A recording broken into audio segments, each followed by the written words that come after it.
Well, hello everybody on the We Went to Tom Hood School Facebook page. I'm Eric Churchyard, and you've probably seen from my photographs that we were there from 1959 to 1964.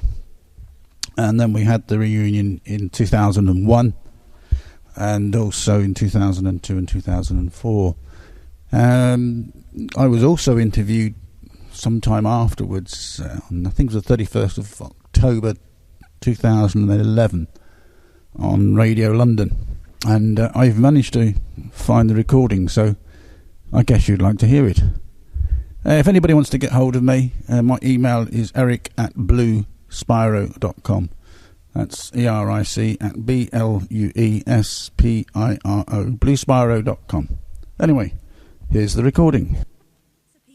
To talk about this school because there's just so many great memories, and one of the chaps that's going to speak to you shortly, Eric, who's an ex-alumni, he always wanted to play a bit of music at the school, but the music teacher was a bit into the classics, and he always wanted to play the grand piano, and what he did recently was go back to the school and play as time goes by on that piano. Well, Eric Church, who you mentioned, who is an ex-pupil of the Tom Hood School in Leytonstone, is on the line now. Hello, Eric. Good afternoon, it's Eric Churchyard. Hiya. But how are you, sir?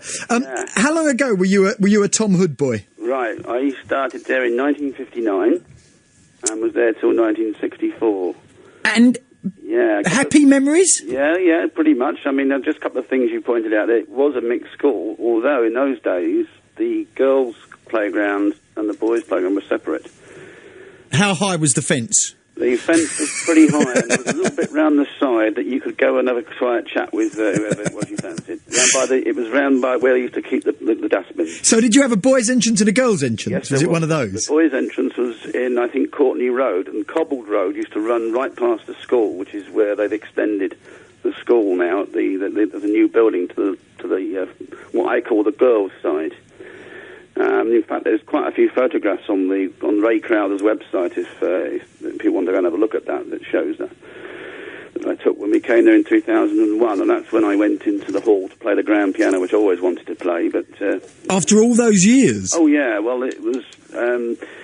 Gladys Cole was very, very strict. Everybody avoided her. But she was very, very much into the classics. Was she the music teacher? She was the music teacher. We had her in the first year. Everybody could learn to read music by about the second week. But she was very much into the classics. She wasn't really into anything modern like it was then in the days of Cliff Richard and the Shadows and Elvis and all the other stuff that was going on.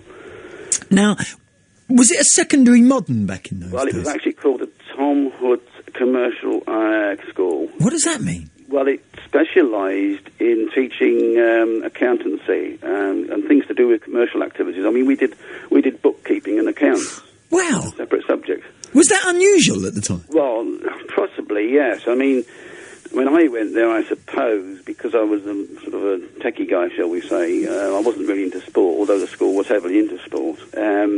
But yeah, it was the Tom Hood Technical and Commercial School was what it was called when I was there. And you mentioned sport, and we heard that Bobby Moore was Moore was famous for that, of course. Did it have its own playing fields? No, the school was right on the corner of Wanstead Flats. If you came out of what we'll call the boys' entrance, went into Courtney Road, you turned left, that would go to the edge of the flats. And there was where all the games were held. There was a famous part of the flats actually called the Dog and Cat, which was a sort of a part which was a bit sort of hidden, and you could disappear off into there and...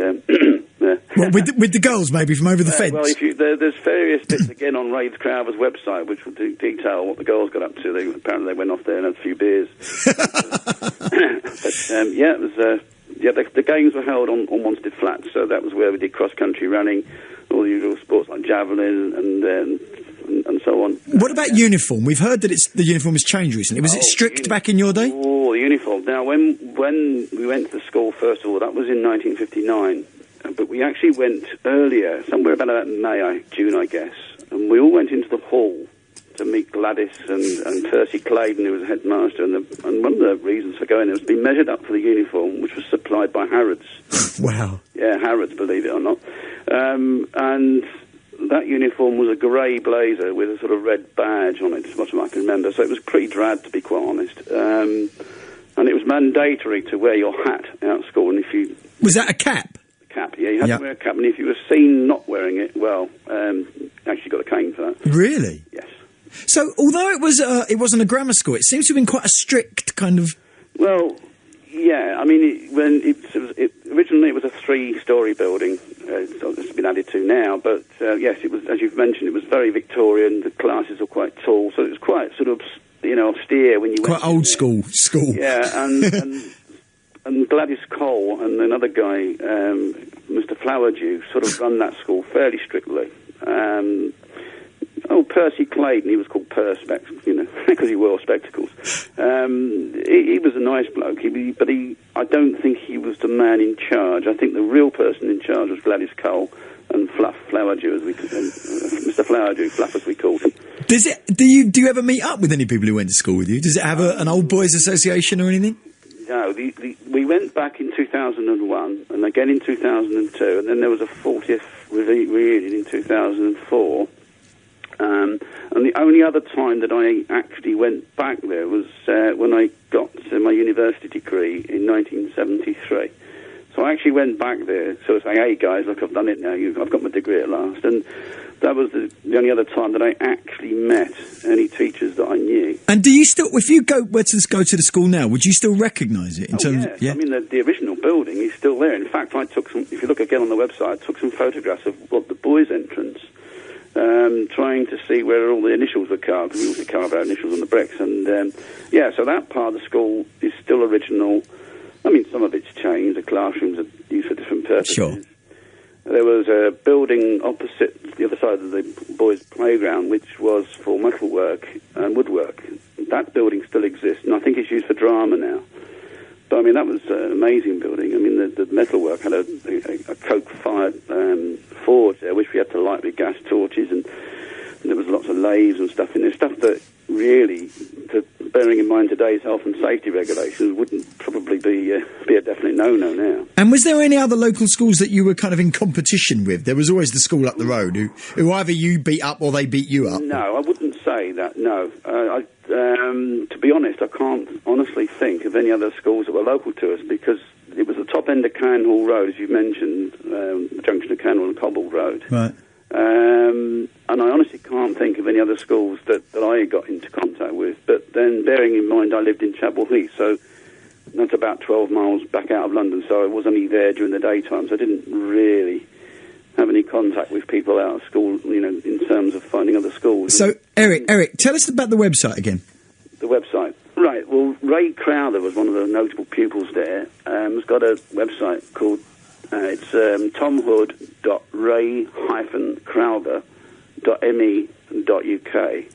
Now, that website has got on there all the details of our visits to the school, 2001, 2 and 4, and loads of photographs that we took.